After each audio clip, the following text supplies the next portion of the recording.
ఇదంతా నా వల్లే జరిగింది. కళ్ళు మూసినా తెరిచిన చంద్రికనే కనిపిస్తుంది. Watch our web series Constable Kanakam Season 2 streaming now on ETV Win app.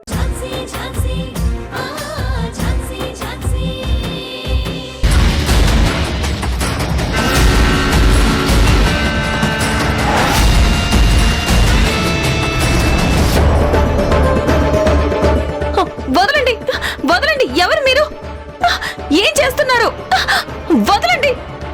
ఏ చేతులు ఎందుకు కడుతున్నారు? వదలండి! I'm going to sue you. వదలండి! ఏం చేస్తున్నారు? ఎందుకు కట్టేశారు? కుర్చీ ఖాళీగా ఉంది, తాళ్ళు పొడుగ్గా ఉన్నాయి, అందుకే కట్టేశాం. అసలు ఎవరు మీరు? నన్ను ఎందుకు తీసుకొచ్చారు? ఎందుకు ఇలా కట్టేశారు? వదలండి! అవన్నీ సార్తో మాట్లాడండి మేడం, మాతో కాదు. ఇందాకటి నుంచి సార్ సార్ అంటున్నారు. అసలు ఎవరు మీ సారు? చూస్తారుగా మేడం, తొందర ఎందుకు?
ఇదంతా మీ ప్లానా?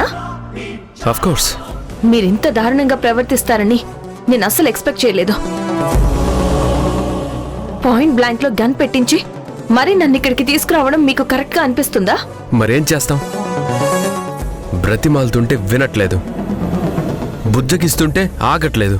అయితే ఇలా చేస్తారా? ముందు నా కట్లు విప్పండి గౌతమ్ గారు. విప్పుదాం ఝాన్సీ, ఎందుకు కంగారు? ముందు నేను చెప్పేది విను.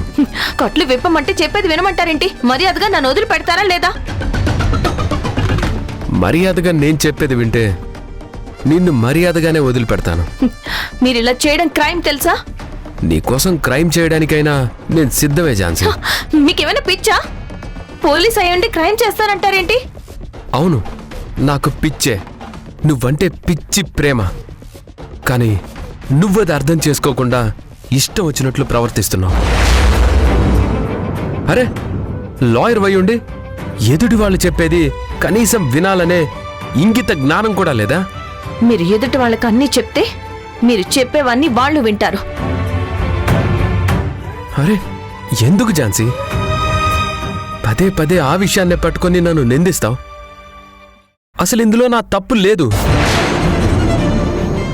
నీకు నిజం చెప్దాం అనుకున్న ప్రతిసారి ప్రియాంక నన్ను ఆపింది. ఈ విషయం నీకు ఎన్నిసార్లు చెప్తే అర్థమవుతుంది? ఎంత విడమర్చి చెప్తే అర్థమవుతుంది? ఒకరు చెప్తే ఆగిపోవడం ఏంటి? నాకు అర్థం కావట్లేదు. ఈ రోజు ఈ విషయం చెప్పొద్దు అంటే ఆగిపోయారు, రేపు ఇంకో విషయం చెప్పొద్దంటే అలాగే చేస్తారా? నేనదంతా ఆలోచించలేదు ఝాన్సీ. ఆ టైంలో నిజం తెలిస్తే ఏం జరుగుతుందో అని నేను భయపడ్డాను, అందుకే ఆగిపోయాను. నేను చేసింది తప్పో ఒప్పో కూడా నాకు తెలీదు. మీరు చేసింది తప్పు కాదు, మోసం. నేను దాపరికాలు లేని ప్రేమని కోరుకున్నాను. నేనే కాదు, ఎవరైనా ఏ బంధంలో అయినా దాపరికాలు ఉండకూడదు అని కోరుకుంటారు. ఎందుకంటే ఎప్పుడైతే అవి మొదలవుతాయో ఆ క్షణం నుండి వాళ్ళ బంధం విచ్ఛిన్నం అవడానికి పునాది పడుతుంది. ప్లీజ్ ఝాన్సీ, అంత పెద్ద పెద్ద మాటలు మాట్లాడొద్దు. నిజం దాచడమే నేను చేసిన మోసం అయితే నేను చెప్పే ఈ నిజం మాత్రం నువ్వు వినాలి. నేను పెళ్ళంటూ చేసుకుంటే నిన్నే చేసుకుంటా. నీతో పెళ్లి జరగకపోతే జీవితాంతం నీ ప్రేమికుడిగానే మిగిలిపోతాను. చావైనా బ్రతుకైనా నీతోనే. వేరే ఎవరికి నా మనసులో స్థానం లేనట్లే నా జీవితంలో కూడా స్థానం ఉండదు.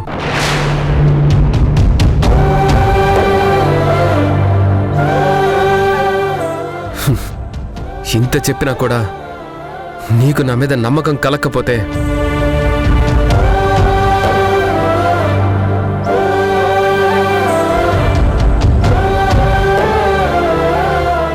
నన్నిక్కడే షూట్ చేసి నీ దారి నువ్వు వెళ్ళిపో.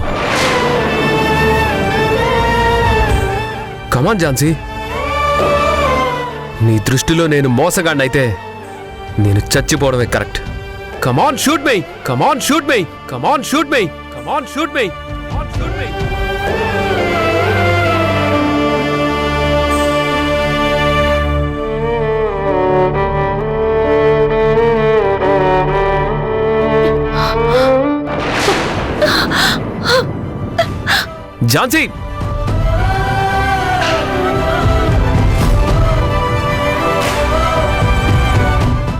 ఝాన్సీ, ఝాన్సీ.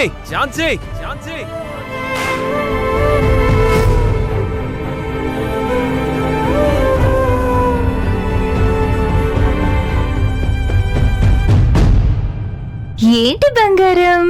చూడు చూడు చూడు చూడు. ఏయ్, నీకేమైనా పిచ్చా? ఏయ్, ఎన్నిసార్లు చెప్పినా అర్థం కాదా? ఏయ్, ఇది నా బిడ్డ. ఏయ్, బిడ్డ ఎత్తుకొస్తావు? ఏయ్, ఏమండి, మన బిడ్డ అండి. ఏయ్, నా బిడ్డ జోలికొస్తే చంపేస్తా.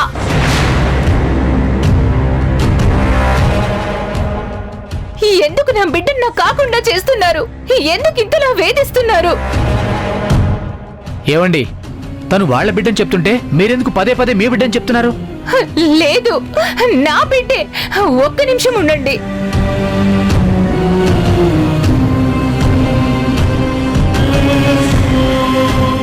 కావాలంటే చూడండి, నాకు మళ్ళీ ఉత్తరం వచ్చింది. వీళ్లకు ఉత్తరం వచ్చింది, మాకు ఉత్తరం వచ్చింది. అంటే ఇది ఎవరో కావాలనే చేస్తున్నారు. చూసారుగా, ఇందులో మా బిడ్డ అని రాసుంది. మర్యాదగా నా బిడ్డ నాకు ఇచ్చేయండి. మేడం, హాస్పిటల్లో ఈ బిడ్డని వీళ్ల బిడ్డని చెప్పారు. మీకేదో ఉత్తరం వచ్చిందని ఇలా మాట్లాడడం కరెక్ట్ కాదు. మీకేదైనా అనుమానం ఉంటే పోలీస్ స్టేషన్కి వెళ్ళండి, లేకపోతే కోర్టుకి వెళ్ళండి. అంతేగాని ప్రతిసారి ఇలా వేరే వాళ్ళ బిడ్డను ఎత్తుకురావడం చట్టరీత్యా నేరం. మేము ఆల్రెడీ పోలీస్ స్టేషన్ కూడా వెళ్ళాం. మీరు మాకేం సలహాలు ఇవ్వక్కర్లేదు. హాస్పిటల్ వాళ్ళు చెప్పినంత మాత్రాన నా బిడ్డ నాకు కాకుండా పోతుందా? నిజంగా మీ హాస్పిటల్లో ఏ తప్పు జరగకపోతే మరి ఉత్తరం సంగతేంటి? ఎవరు రాశారు? ఎందుకు రాస్తున్నారు?